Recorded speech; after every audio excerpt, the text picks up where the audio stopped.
Like we get the early meeting and not the late meeting. Yeah. Thank you. I'm gonna stay and listen to the appeal. Oh, yeah.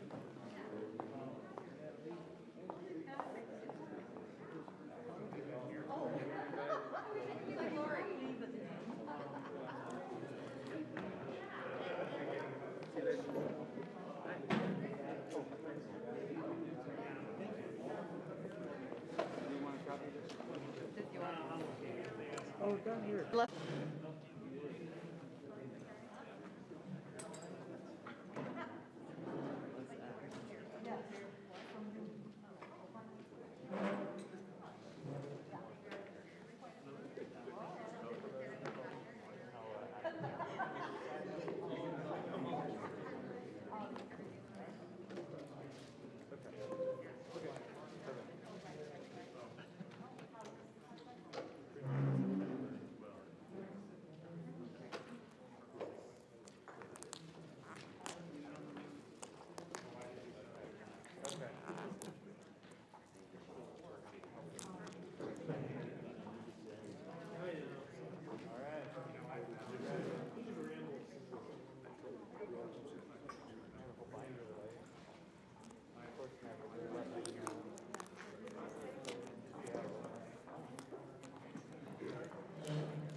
Okay, I'm going to call the Hermiston City Council and Urban Renewal Agency for November 8th, 2021 to order with a declaration of a quorum. All members present except for Ms. Davis, who is excused.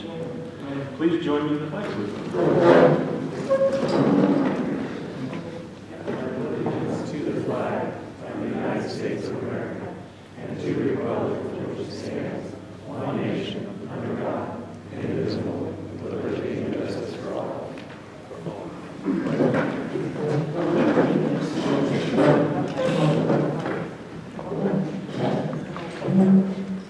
Mr. Smith, any changes to the agenda?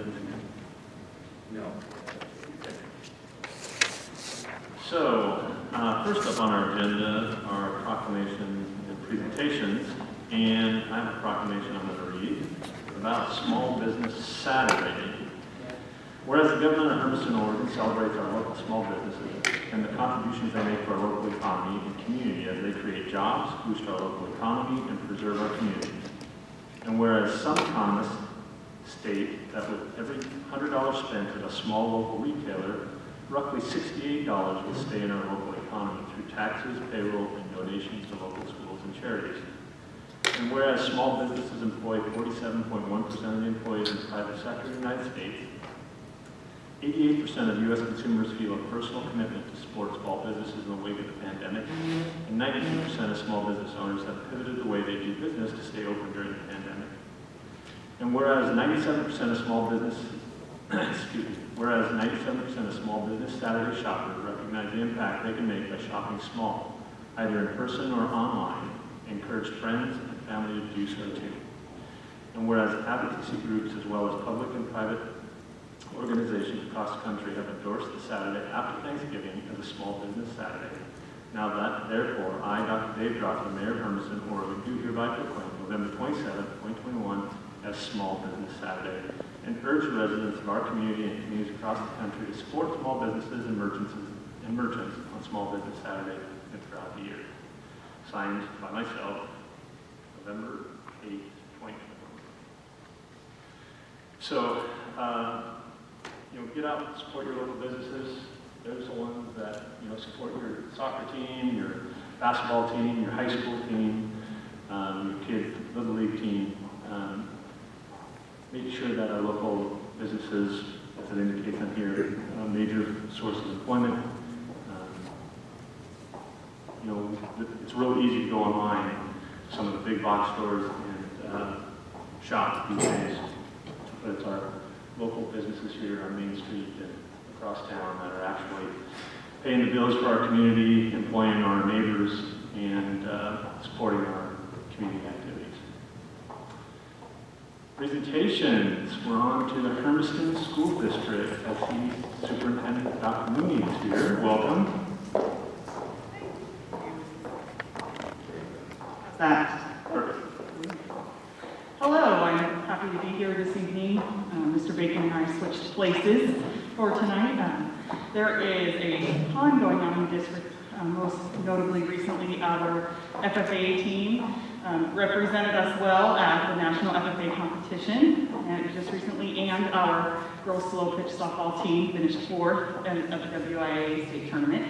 The board did get the opportunity this evening to recognize our slow pitch softball team, so it's been way too long since we've had kids at board meetings that we could recognize, so that was very exciting. Tonight is also the FFA parent member dessert, so our FFA members actually will get recognized by the board for their accomplishments in December. So a lot of exciting things going on in the district for sure. We had parent-teacher conferences last week, and we were not a lot of districts in our region and across the state chose to do parent-teacher conferences in person, and we had a lot of parents in buildings having conversations with teachers. It was amazing. Our schools were very busy, and our teachers are still accommodating those parents that need to have those conferences and conversations via the internet or phone or however that works. But it is so refreshing to have parents and teachers and kids in buildings doing things that looks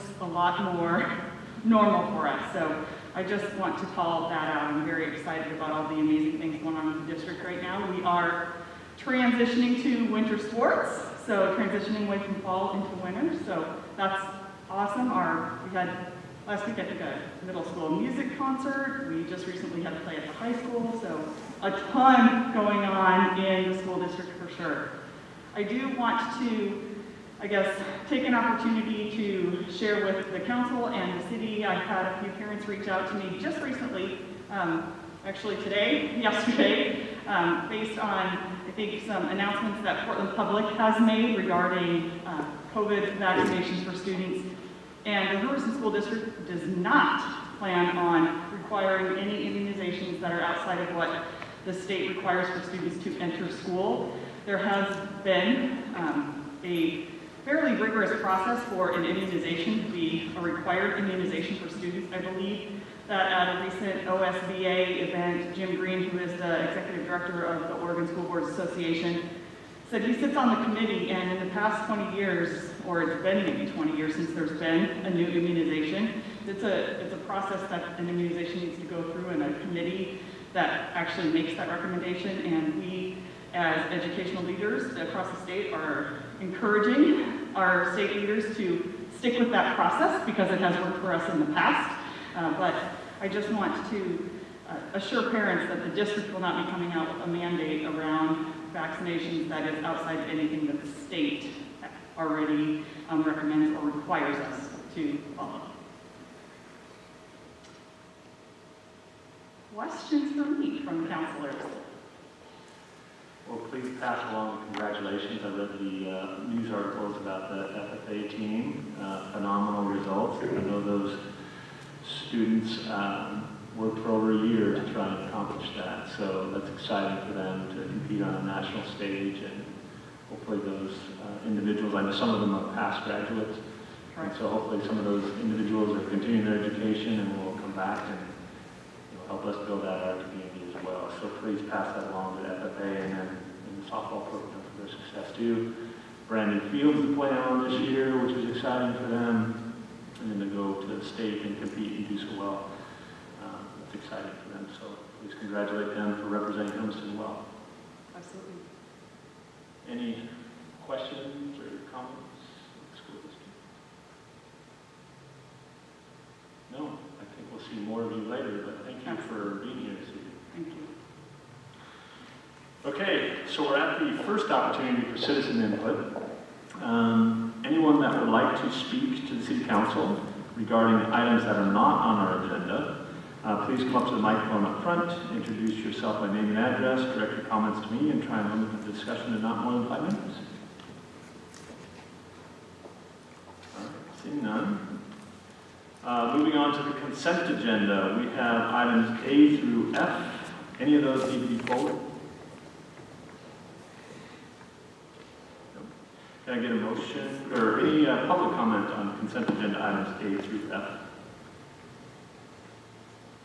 Seeing none, can I get a motion to approve consent agenda items A through F? So moved. Second.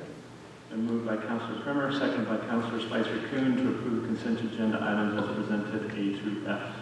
Roll call. Yes. Yes. Yes. Yes.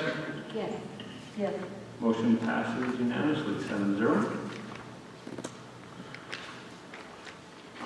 We're now on to public hearings. This one is a little bit unique, and so I've got a lot of language here to read for you guys because the process is fairly complex, and I want to make sure I do it right. Mr. Tubby, I'm sure you'll let me know if I don't. So tonight we have an appeal of the Planning Commission decision from the Hermiston High School. This is a quasi-judicial public hearing to consider an appeal of a Planning Commission decision to grant a conditional use permit to the Hermiston School District. The Planning Commission approved the permit on September 8, 2021, subject to 9 conditions of approval. The Hermiston School District has filed an appeal of 2 approval conditions. Conditions 7 and 9 are being appealed to the City Council. The City Council is holding an on-the-record hearing to consider this appeal. The hearing will be limited to argument and evidence based on the issues and evidence presented to the Planning Commission, including the standards for conditional use permit in, is that ORS? I'm not sure what that little... That's in a section of the zoning ordinance. What is it? A section of the zoning ordinance. I'm getting feedback. Too many people talking. Go ahead. Quinn? It's a section in our zoning ordinance, Okay. 157. Section 157.208. I just didn't want to misquote something there. But section in our zoning ordinances, 157.208 of the Hermiston Code of Ordinances. Yeah, I guess I kept reading. Testimony, arguments, and evidence must be based on the record of the Planning Commission hearing and directed towards the criteria described above, or to other criteria in the plan or land use regulations which apply to this decision. Failure to provide statements or evidence sufficient to afford the decision maker and the parties an opportunity to respond to that issue precludes appeal to LUBA based on that issue. Failure of the applicant to raise constitutional or other issues related to proposed conditions of approval sufficiently specific to allow the local government to respond to the issue or its designee to respond to the issue precludes an action for damages in circuit court. The City Council may affirm, reverse, or amend the Planning Commission's decision. The City Council may also choose to remand the decision to the Planning Commission for additional refinement. The staff report was made available to the public on November 1st, 2021, at least 7 days in advance of this hearing. Clint, would you confirm that the entire file on this matter is physically before the City Council? It is here. Thank you. The procedure for this hearing is as follows. The City Council may ask questions of any person or staff at any time. Number 1, the City Council will disclose any bias, conflicts of interest, or ex parte contacts. Ex parte contacts are conversations about the appeal with persons other than the staff before tonight's hearing. Following any such disclosures, any person may challenge a City Council member's right to participate in the hearing. The substance of any ex parte contact and the City Council's jurisdiction to hear the matter. The City Council will then act on any challenges before proceeding with the hearing. Number 2, staff report. Number 3, testimony in favor of the appeal will be received from those who participated orally or in writing in front of the Planning Commission. And testimony in opposition, number 4, testimony in opposition will be received from those who participated orally or in writing in front of the Planning Commission. When you begin your testimony, please give us your name and your mailing address. Following public testimony, the staff may provide a summary of the issues discussed in the hearing, respond to any testimony, and answer any questions from the City Council. The City Council will then decide how to proceed on the appeal. It may close the public hearing. It may continue the public hearing to a date certain. It may leave the record open for submittal of additional written testimony only. If the City Council decides to continue the public hearing or leave the record open, it will give the date, time, and place of the continued hearing, or the period of time the written record will be left open. We will now proceed to the City Council disclosures of bias, conflicts of interest, and ex parte contacts. Yes, ma'am. Since I'm an employee of the Hermiston School District, I would like to declare a potential conflict of interest. Okay. Similar, Mr. Mayor, since I'm also an employee of the Hermiston School District, I'd like to declare a potential conflict of interest. Okay. Anybody else? So, those of you that are employees, do you have an open mind on the appeal? You will decide based on the evidence in the record and testimony received tonight? You feel like you can do that? Yes. Fair? Yes. Clint, may we have the staff report? Yes, Your Honor. And before I begin, I want to introduce Ken Katzeroff from Schwabe, Williamson, and Wyatt. This is the firm that represents the city on all land use matters, and he is here tonight to assist us. What's our procedural issues again? I'm sorry? His name again? Ken Katzeroff. Thanks. Welcome. Thank you. I also just want to apologize if anyone had difficulty reading their staff report. We had a little of a glitch in the PDF version that went out, and there weren't any spaces between my paragraphs. And so we're not sure what the issue is there, but I apologize if anybody got a headache or anything. So tonight, City Council is considering an appeal of the Planning Commission approval of a conditional use permit to expand Hermiston High School through the construction of a 22,800 square foot annex, new parking improvements, driveway alteration, greenhouse improvements, and the removal of the 4 modular classrooms that are on site. The appellant in this case is the Hermiston School District, and they are specifically appealing conditions 7 and 9 of the Planning Commission's approval. Condition 7 required the school district to sign a waiver of remonstrance to participate in the future signalization of Highland and First Avenue. And condition 9 required the school district to install some parking spaces south of the new softball fields that were originally approved by the Planning Commission in 2020 as part of the approval of the softball fields themselves. The school district cites different grounds for each condition under appeal tonight. Condition 7 is being appealed, stating that the condition lacks the specificity for the school district to adequately determine future financial responsibility. And condition 9 is being appealed, stating that the condition is unnecessary based on the parking calculations in the zoning ordinance and the number of spaces that are being provided through this 2021 permit that was just approved. The requirement to participate in a future signal improvement was based upon evidence in the record that was prepared by Kittleson and Associates, who are the city's traffic engineering firm. The traffic study they put together demonstrated that the intersection does not meet the warrants for immediate signalization, but does experience higher than average crash volume and a high pedestrian load. And the high pedestrian load causes the intersection to fall below an acceptable level of service standards several times per day during regular school operations. So in other words, there are about 9 warrants that trigger signalization. The conditions are almost right for a signal, but not quite at that point yet where all the signalization criteria are met. So that's why the condition to sign a waiver of remonstrance to participate in future signalization was determined to be the most proportional impact of the school on the overall intersection. And that would allow the city the necessary time to develop signal design, cost allocation methodology, and other prep work. School district instead has asked that a financial contribution be made to the signalization instead of the more open-ended agreement to participate. Based on the evidence in the record, a financial contribution is justifiable, and staff recommends that the City Council amend Condition 7 to require the city and school district to enter into an agreement with specific contribution which is proportional to the impact of the high school. And then as we're looking at Condition 9, the condition to is install additional parking south of the softball fields, as I mentioned, was originally imposed upon the school district when the permit for the softball fields was done in 2020.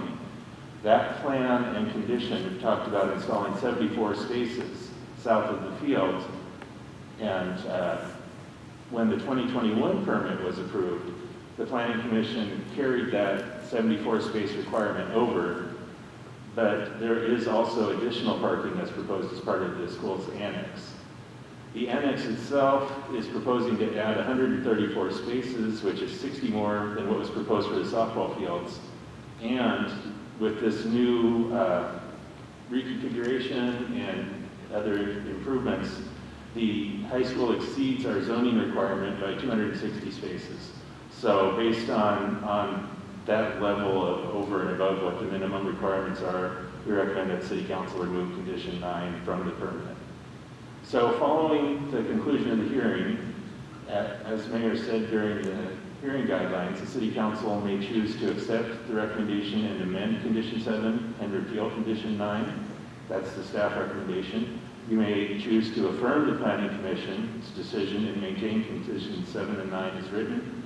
You may modify the conditions as deemed necessary, or you may remand the decision to the Planning Commission for further review at the time.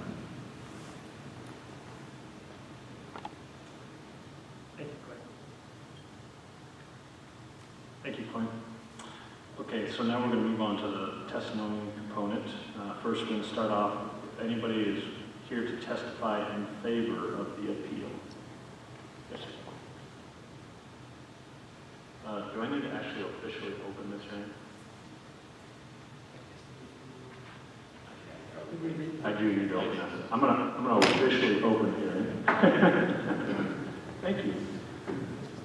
Good job there, Mr. Council President. Okay, now that the hearing is officially open, would anyone like to testify in favor of the appeal? Welcome. So, Dr. Kitchen, representing the Hermiston School District. You need my address. Yes. Address 1050. My personal address 1055 West Judith Place. Okay, thank you. I don't remember the school district address. 305 Southwest 11. The district did actually have had several conversations around this and did file an appeal with regard to the conditions. The district is in support of the amended language around condition 7 and the repeal of condition 9.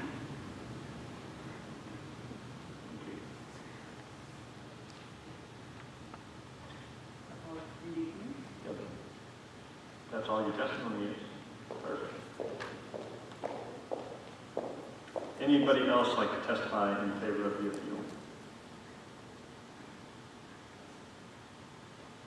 Seeing none, I will end the proponent testimony. Would anyone like to testify in opposition to the appeal?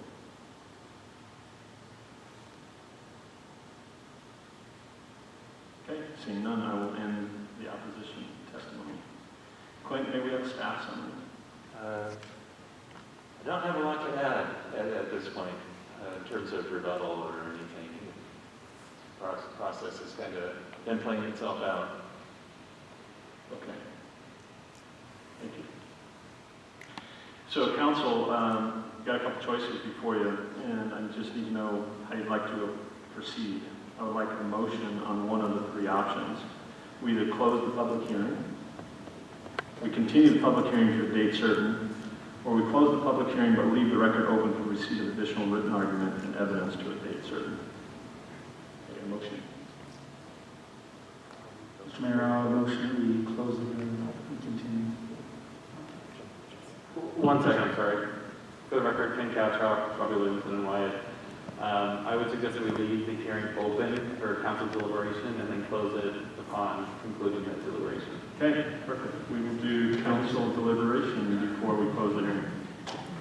That's why you paid the big bucks. Thanks. All right, so now the council can deliberate and ask questions of any staff on this issue. Does the council have questions?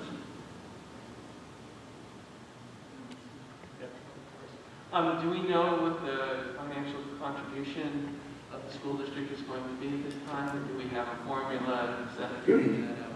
We've been in preliminary discussions with them and have come to what we think might be a number, but we still have a couple of things we'd like to finalize before we finalize the number, so I don't have a final number. But the overall cost, and maybe I'm not allowed to say this, I think it was in the Planning Commission, $1.5 million for the complete signalization project.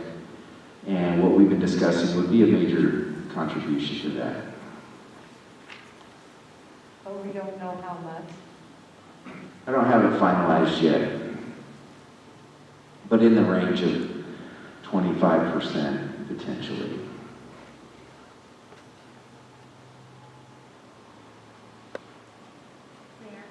Yes. Second to that motion. There hasn't been. So we kind of tabled the motion so we can do, or we can do council conversation. So Mr. Smith, so we don't have a final number. How can we accept the amended condition? Well, the condition instructs staff to finalize negotiations with the school district. Okay. And then it will come back to us after it's been. It wouldn't be required. If the council requested that, we could bring it back. Quinn, do you feel like the school district's 1,700 kids that go through that intersection every day is a 25% value to the cost of that signalization? That's pretty reasonable when you consider the background traffic that, is the city's, what the city contributes on a daily basis. It would always be the city's responsibility. So your peak hour 5 o'clock traffic, your peak hour 8 o'clock, 8 a.m. traffic, all your weekend traffic, the volume actually is pretty steady through there, but it really spikes during those about 3 times a day, according to the study. It peaks right around 8 a.m., but that's more kind of a dribble in, it's spread out. And then the 2 lunch hours, and then the ending of school. So there's 2 big spikes at lunch and the end of the day. So if you try to think about the total hours in the day versus where stuff's going through there, that's, I would say, supported by what's in the record.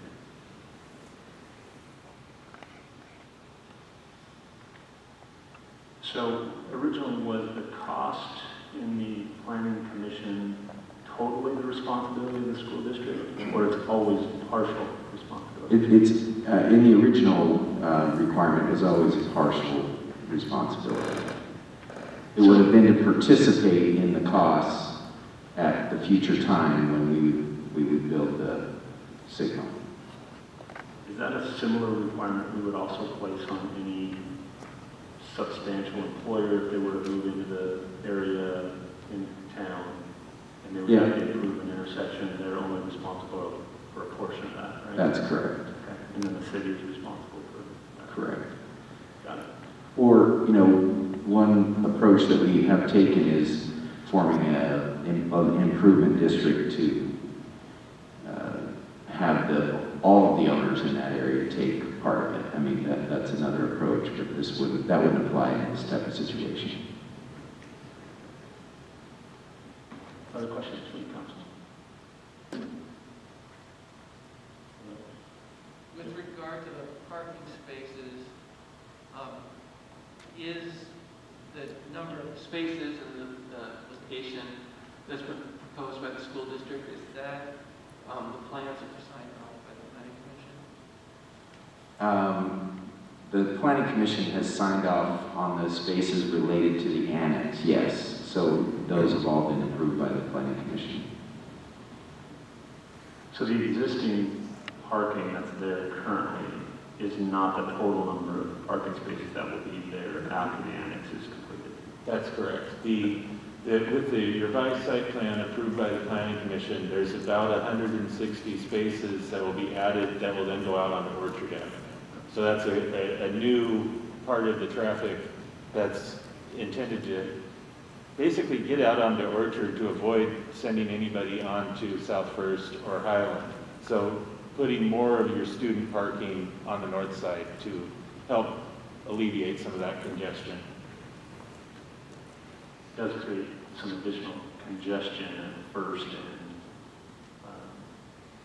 Orchard, and part of a fire district issue there at that corner.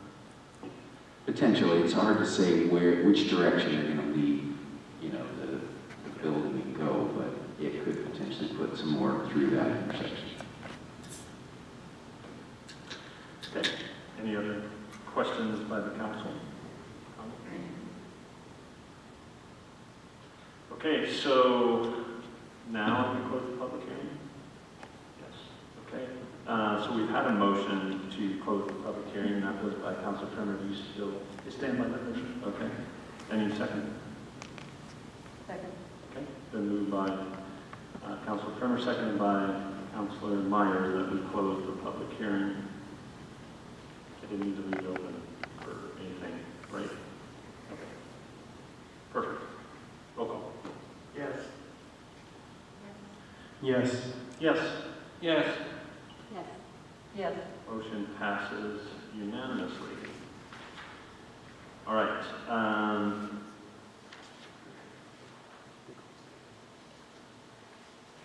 So now, do we need to take a vote? No, we're done with the public hearing. So is there another process later in the agenda that we're acting on? I think at this time you would want to do 3 motions. One would be your motion on condition number 7, whether to amend it, repeal it, modify, or remand.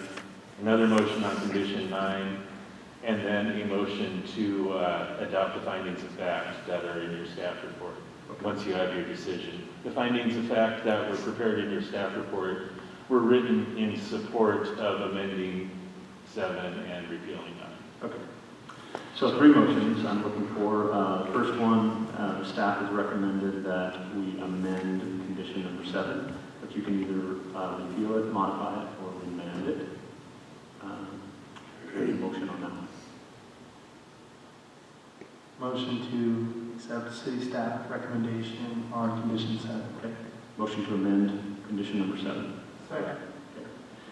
Then moved by Councilor Barone, second by Councilor Harden, that we amend condition number 7. Do I need to take public testimony on any of those actions? No. Okay. Roll call. Yes. Yes. Yes. Yes. Yes. Yes. Yes. Motion passes unanimously. So now I need a motion to amend, repeal, modify, or remand condition number 9. And staff's recommendation was to repeal condition number 9. I'll move to repeal condition number 9. Second. And moved by Councilor Spicer-Coon, seconded by Councilor Primer, that we repeal condition number 9. Roll call. Yes. Yes. Yes. Yes. Yes. Yes. Yes. Motion passes unanimously, 7-0. And can I get a motion to adopt the findings of fact? So moved. Second. And moved by Councilor Primer, seconded by Councilor Harden, that we approve adopt the findings of fact. Roll call. Yes. Yes. Yes. Yes. Yes. Yes. Yes. Motion passes unanimously. So, all done with that action? That's Yes. Thank you.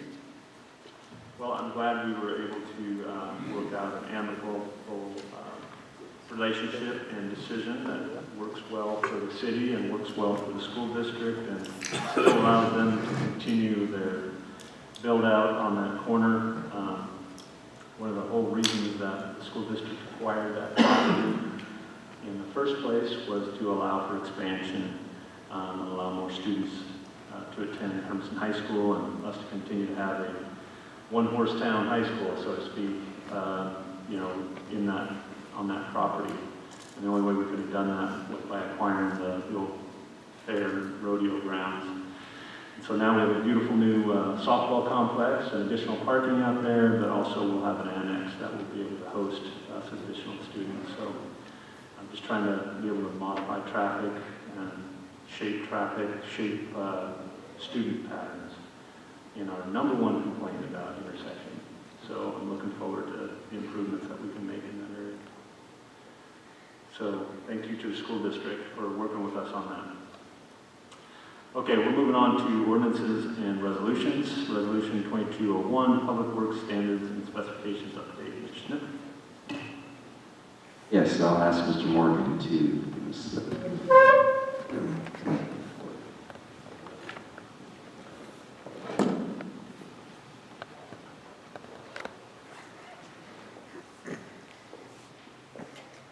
Difference for the folks joining us online, I figured I'd come over here so you can see my face when I give these reports.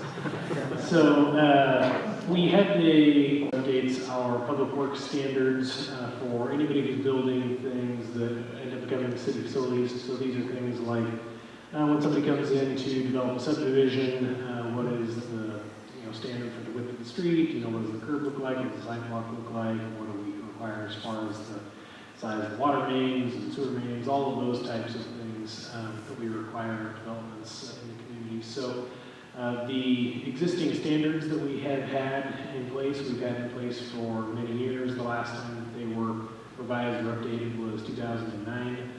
That handbook had largely been kind of added to over the years without really a wholesale look at its organization and how that all fits together. And so it had gotten to the point where it was becoming pretty unwieldy to actually use even for staff, including a lot of the figures and drawings, those types of things that are standard drawings for the construction industry when they come in to look to build something like our design for our curb or something like that.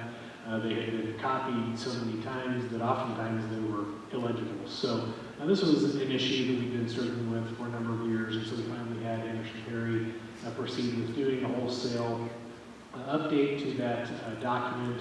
No real major changes in terms of functionally what it means for the construction industry that's doing things here in the city, largely just cleaning up that document and making it a lot more user-friendly. We anticipate moving forward now that we've gone through that process of doing the full update to this really large document. It'll be much more of a reasonable task to go about implementing smaller updates as we proceed and need to add updates in the future. So moving forward, we anticipate probably bringing a smaller amount of updates to this document, maybe once every year, once every 2 years moving forward. So with that, I ask you to approve the resolution. Thank you, Mr. Morgan. I got to participate in the Public Construction Committee meeting this evening. When we talked about this, I'm excited to have this as part of our messaging that we share with our outside contractors. Having consistent messaging in place that makes sense with the standards that we follow today, rather than, well, ignore that, that's old standard, do this instead. Makes a lot more sense, looks a lot more professional. I understand the fee structure was in there, we took it out so it matches our fee structure that we have in place across the city already. Didn't coincide with our transportation master plan, and all the drawings are all now CAD and electronic format, so it'll be updated and more professional. So appreciate Anderson Perry's work and Mr. Morgan's work on making public works standards updated and now more professional and presentable. So I would take a recommendation unless there are other questions. Approval of resolution 2020-201. I move we accept staff. You approve resolution 2021. And approve resolution 22. Second. Any public comment on resolution 2201? Okay. Roll call. Yes. Yes. Yes. Yes. Yes. Yes. Lily, did you get the motion in second? Okay. All right, we're going to move on to ordinances. Ordinance number 2329, ordinance amending Chapter 70, General Provision, Chapter 71, Traffic Rules, Chapter 72, Parking Regulations, Chapter 73, Bicycle Operation in the Hermiston Municipal Code. For the third time, Mr. Schmidt. Right, we're reading for the third time to be the charm tonight. Right. So, to address some comments that came up with our last meeting, the language in there has been changed from Jacobs brakes to compression brakes. And then we did make a change that had not been discussed by the council. Staff was talking about a timeline of a 10-day application period, and then we started looking at, well, if you had to appeal, what would that mean? So we were recommending that we put a 30-day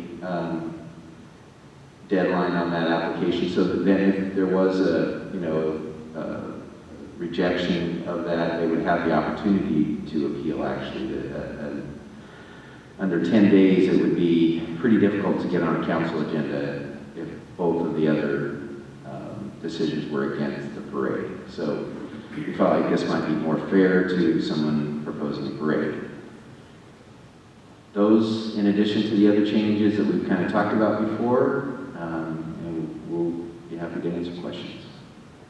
Questions by the council? So that would be on the same application? Correct. It'd be the same application. Okay, all right, thank you. Any public comment on ordinance number 2329? The mayor requests first reading of the ordinance be read by title only and calls for a roll call. Yes. Yes. Yes. Yes. Yes. Yes. Motion passes unanimously. Mr. Tubby. Ordinance number 2329, an ordinance amending Chapter 70 General Provisions, Chapter 71 Traffic Rules, Chapter 72 Parking Regulations, and Chapter 73 Bicycle Operation of the Hermiston Municipal Code. Mayor requests that the ordinance be put on for final adoption at this meeting and that the second reading be by title only and calls for a roll call. Yes. Yes. Yes. Yes. Yes. Yes. Yes. Motion passes unanimously. Mr. Tubby. Ordinance number 2329, an ordinance amending Chapter 70 General Provisions, Chapter 71 Traffic Rules, Chapter 72 Parking Regulations, and Chapter 73 Bicycle Operation of the Hermiston Municipal Code. Can I get a motion that ordinance number 2329 be adopted and become effective 30 days after adoption by the City Council? So moved. Second. Moved by Councilor Trimmer, seconded by Councilor Harden, that the motion that we approve ordinance number 2329 and be adopted and become effective 30 days after adoption by the City Council. Roll call. Yes. Yes. Yes. Yes. Yes. Yes. Yes. Man, look at that. Unanimous. We finally accomplished it. Third time was the charm. Good job, guys. All right. Ordinance number 2331, an ordinance amending Chapter 135 of the Hermiston Municipal Code entitled Structural Maintenance Regulations. Mr. Smith. Yes, so to address the comments and questions that came up a couple of meetings ago regarding this particular ordinance, we did first clarify that from the historical position of this ordinance, it has always been a regulation of residential structures and not commercial structures. So to maintain that, there was one of the definitions that probably should not have been proposed to be deleted because it needed to make a clarification related to hotel motels and when they might be considered residential. And so those definitions have been coordinated, the connections between them have been clarified, and the amended definitions, for the most part, clarify that most of the time hotel motels are exempt from this ordinance, but there are situations if they're allowing people to be there over 30 days, not in a transient situation, that they could be subject to this ordinance. So with that, we'd be happy to answer questions. Council.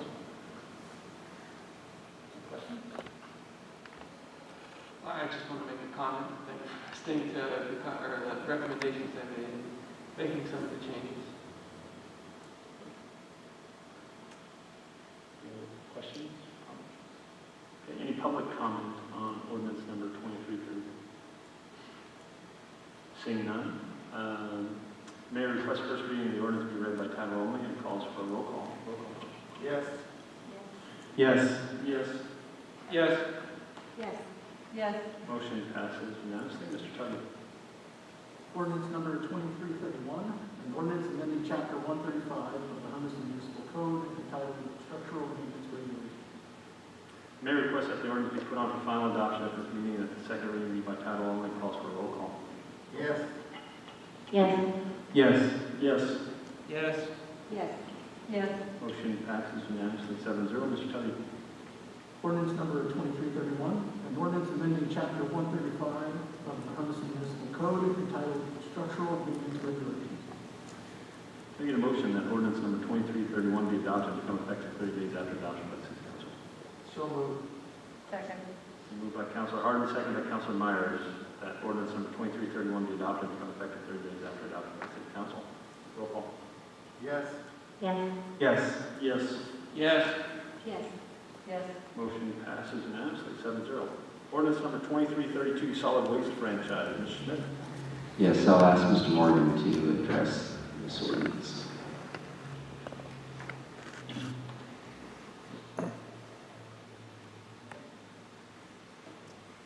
So, council remember, we had a work session at our first council meeting in October to discuss a request from our solid waste hauler, who's been our solid waste hauler for almost a half a century now, Sanitary Disposal Incorporated. They're deciding that they would like to retire, I suppose, and so, like crazy people. So, they are requesting that the Hermiston City Council, along with, they have the franchises and do all the solid waste handling for a number of the communities in western Uintah County, northern Morrow County. So we're not the only client base, and so it's kind of a challenge for them getting everybody all on the same timeline here. They're requesting that the City Council agree to transfer their franchise to company Waste Connections, who would be doing business as sanitary disposal moving forward here in Hermiston. And they're hoping to close on that transfer here December 1st. That's why the ordinance this evening does have an emergency clause in there, which is required if it takes effect less than 30 days. But that's still almost 3 weeks out from now. So a couple of important things to keep in mind that maybe we didn't cover during the work session last month is just allowing the transfer of this franchise does not adjust the rates as they exist in place right now. So there's no rate adjustment or anything. That rates are always going up. It's a labor-intensive process. So they certainly are likely to go and ask for rate adjustments at some point as they exist currently with sanitary disposal. We talked about that last month in terms of the length of the term and some of the things as far as franchise fees and billing collection, those types of things. This transfer would be going through the same terms as what we currently have with sanitary disposal as they exist now. So it would be considered to be a status quo operation moving forward by transferring it from sanitary disposal to Waste Connections. We do have representatives here joining us this evening from both sanitary disposal and Waste Connections. If you had any questions for them, I'm sure they didn't show up just to listen to our bicycle ordinance. I'm sure they're happy to answer any questions. Perfect. Yes, now would be the opportunity, if there are people that are here that would like to speak to this issue, please come up to the microphone and introduce yourself.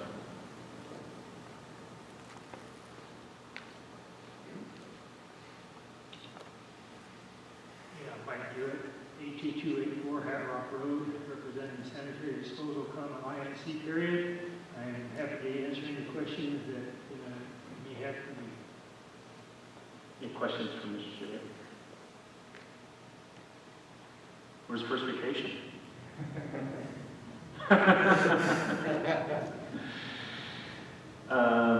No, I would just like to comment, frankly. You guys have been a great partner with the city for close to 50 years, and I know that you've always worked really hard to try and keep our costs down. Sometimes buying, old used equipment and fixing it back up so that it would rerun again, and you would go out and invest in $500,000 equipment to help save the cost of this, to look out for all of our constituents and provide a quality product. My garbage always was picked up. Thank you for that. Yeah, and we hope that our new contractor will also, share those similar concerns and will continue to provide us with the same quality of service we've become used to with sanitary disposal together. And amazing partners and good community members as well contributing to lots of different causes throughout the community over the last 50 years. So thank you, and we wish you the best in your retirement. Any other comments, questions by the council?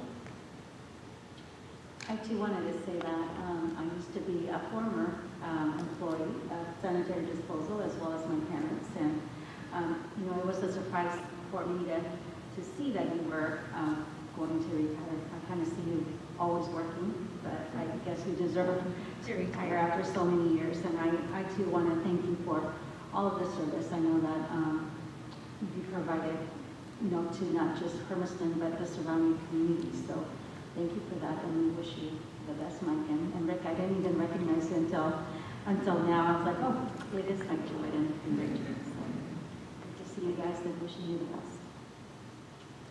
No. Yes, Councilman. Yeah, my only concern on this, I'm not a real fan of the judicious use of the emergency clause. I am in favor of this one in this case, but I'm not a real fan of using the emergency clause. So I understand the need for it under this circumstances, but my grandfather was a trash hauler years and years and years ago, so I get it. So. Councilor. Duly noted. Question, the employees from sanitary disposal, did any of them transfer over to the new services? No. All of them did? Oh, that's great. Thank you. Councilor Harden. Well, I had the opportunity to serve on the solid waste committee for several years, and it's been a great working relationship. I appreciate how you always step up to the plate and try to do the best for this community. You're well respected within the community, and you're going to miss you. Well, you know, I used your service on Sunday, doing, you know, routine yard maintenance, kind of fall cleanup stuff, and the improvements that are being made out there right now, I don't know if they're yours or Waste Connections, but they're nice improvements. I've appreciated it. The two-way traffic is awesome. Cleaned up all the recycling areas. It looks really nice out there. So if that's any reflection on the future, then I'm excited for our new relationship. So that's excellent. Any other comments? Thank you. Yes. You and your family have been valued members of this community for many, many years, and I would like to thank you for your service all this time. All right. Yeah. One tiny question regarding the ordinance itself. Thank you for your service to the community. The definition of solid waste on page 2, there's new language, just adds, but the term does not include. There's no other language that was taken away. So did it previously include items 1, 2, 3, 4, or was that just a typo? Or At one point, it had included that phrase, the term does not include. Looks like somehow in the last iteration of it, it did not, so we added it back. Thank you. Okay. Any other questions? Okay. Any other persons who wish to comment about ordinance number 2332? Okay. Seeing none, Mayor requests first reading of the ordinance to be read by title only and calls for roll call. Yes. Yes. Yes. Yes. Yes. Yes. Motion passes unanimously. Mr. Tuttle. Ordinance number 2332, an ordinance amending chapter 15. All right, here we go. Ordinance number 2332, an ordinance amending chapter 50 of the Hermiston Municipal Code entitled Solid Waste Management Ordinance, transferring the solid waste franchise from sanitary disposal Inc. to Waste Connections Oregon.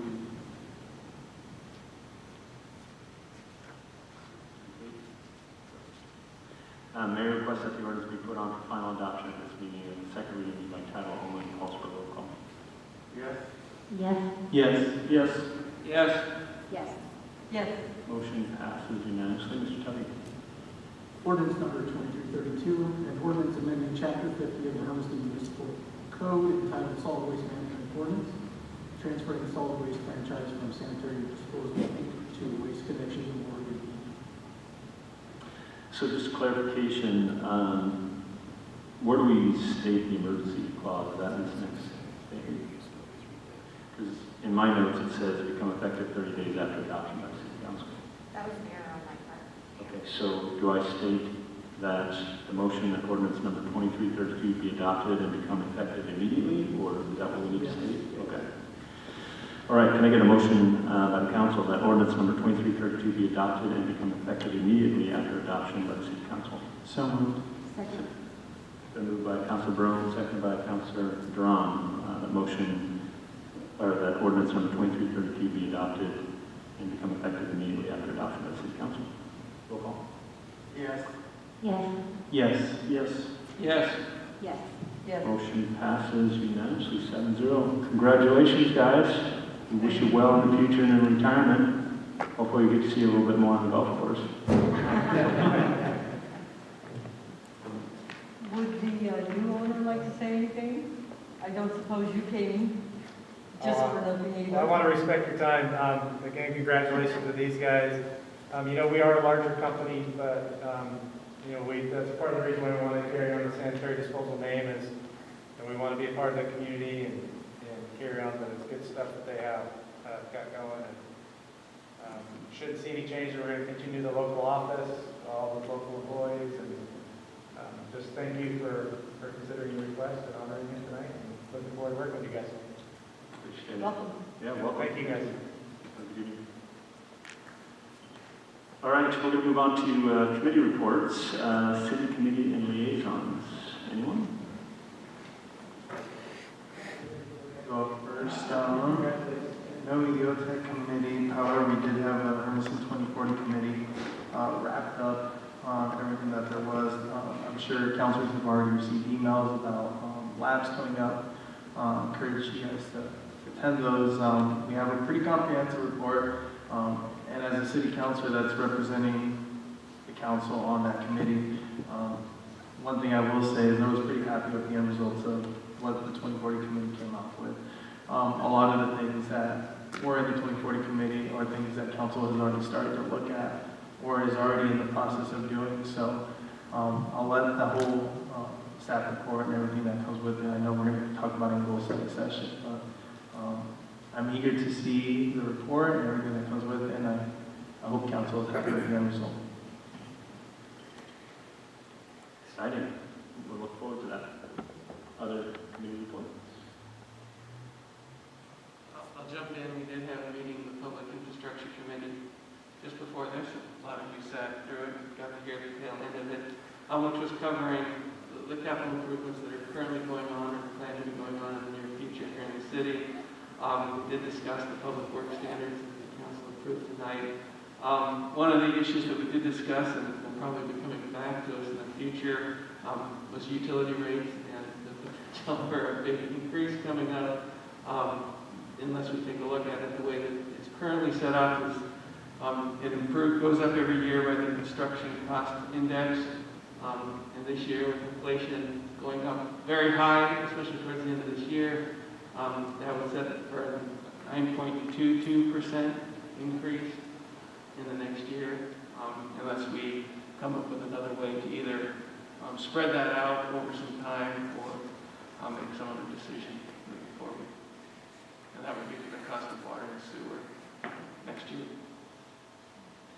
Yeah, it's tied currently to, you guys have approved a rolling percentage increase, and that percentage increase this year will be pretty significant. So Mr. Morgan is potentially suggesting an alternative form that still gets us to the same dollar amount that we have to have in order to maintain our system, but maybe not such a high spike of an increase all in 1 year. So we'll look forward to more on that in December or January. Any other public or committee reports? Mr. Mayor, Yes. I just want to piggyback on what Mr. Barone said. We received an email with a breakdown of the vision labs that we are asking for city council members to participate, general public and other community partners, and it's broken up in Vision Lab 2 that is going to be coming up on November 17th from 6:30 to 8:30 p.m. and the topics will include Parks and Recs, culture and engagement. Vision Lab number 2 will include attractive and safe community, infrastructure and planning, and transportation and mobility. That is going to happen November 17th from 4 to 6 p.m. Vision Lab number 3 will include economic development, housing, on November 17th from 8 to 9:30 a.m.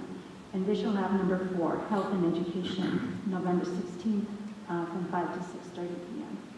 So if you guys are able to make it, we would certainly appreciate, any input that you can provide or share the email that I think really also forwarded to all of us with other public entities or, the general public. So these vision labs are open to anyone to attend? Yeah, they will be open to the general public. We're inviting specifically people who might have some expertise in some of those areas, but we're also inviting the general public to attend as well. And describe a vision lab. What is that? I'm not quite sure. Okay. I haven't experienced one before, but from what Sarah has explained it to us, it's a way to try to take, we've had lots of ideas, right? We've had 1,000 people respond to the survey, try to take those ideas and put them into more concrete actions that could be, it's trying to bring a number of those together and then kind of bring specific actions that can be put into this 2040 plan. So out of this vision lab, we're going to come forward with some concrete proposals that will be included in the 2040 vision plan. Right, and the next step after that, we're planning a kind of a community open house to coincide with the tree lighting ceremony to try to, get some more people to, take interest. We've been working with a building owner right there close to the tree, Festival Street, and so we're going to utilize that. And then after that, we would bring a recommended plan to the City Council for approval. Excellent. Looking forward to that. So that's next week, the vision lab. Correct. Okay. Other committee reports? Okay, seeing none. Mayor's report. I don't have anything this evening. Oh, yes, I do. Sorry. Psych. I wanted to be thankful and appreciative of all of our veterans as we recognize Veterans Day this week, and thank them for their service to our country, and that we appreciate them. And I appreciate the city for their Veterans Day event, and appreciate them for holding that. So thank you to all of our veterans out there. Councilors? Yes, Mr. Brown? So this Friday, finally we had no school. So Friday was kind of a day where I was able to have a little bit of extra time to do other things. And I was eager and happy to go to the police department. There was a police department on ride along. First ride along I've done. And it was great. About 6 hours. So it was a lot of fun. I ended up staying a little bit longer than what was intended, but it was really great to be able to see our police officers in their perspective and what they see and the way that they conduct business here in the city. I do want to thank Officer Gill, Officer Jackson, Officer Nava, Corporal Studebaker, Corporal Golter, Captain Clark, and Chief Hermiston. Everybody there at the office was great. They were warm, they were welcome, they conversed.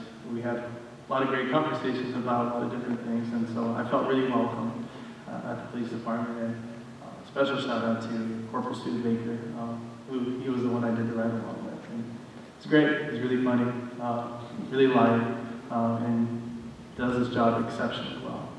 So thank you for that. I encourage council to also go on a ride along here with our department if you guys already had. I know there's probably counselors that have, but it was my first time. Great experience, and I hope council can also get a chance to enjoy that opportunity. Other councilors? Yes, Mayor.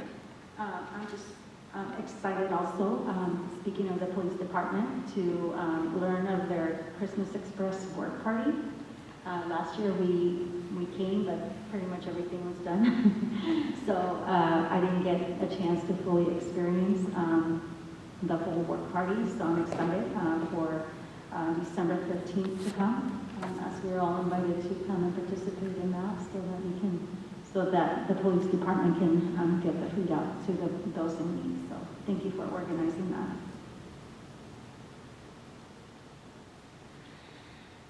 Anything else, councilors? I guess on that, is there any assistance that the police department needs from either community organizations or local citizens that would assist the department with the Christmas Express program? Well, if you know where 500 turkeys are at, that would help. So we're struggling to line up the turkeys, but food, the bids that we put out to the various local vendors were due on Friday. We only received one back, so we're rushing forward, but we have this fairly well streamlined. We will, I think it's 5:30 that we said we would start. So we'll start right at 5:30 just because there's so many hours that go into this that a lot of people don't see. It's kind of nice to wrap it up that evening and then get everything done at the W House. But to answer your question, not at this time.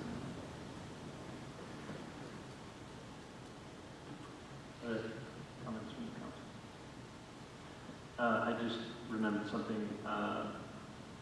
Good Shepherd Healthcare System is offering a free COVID vaccine series. And so Friday, November 19th from 7 to noon, and Monday, November 22nd from 2:30 to 7, they will be giving out free vaccinations, first and second shots, as well as booster shots.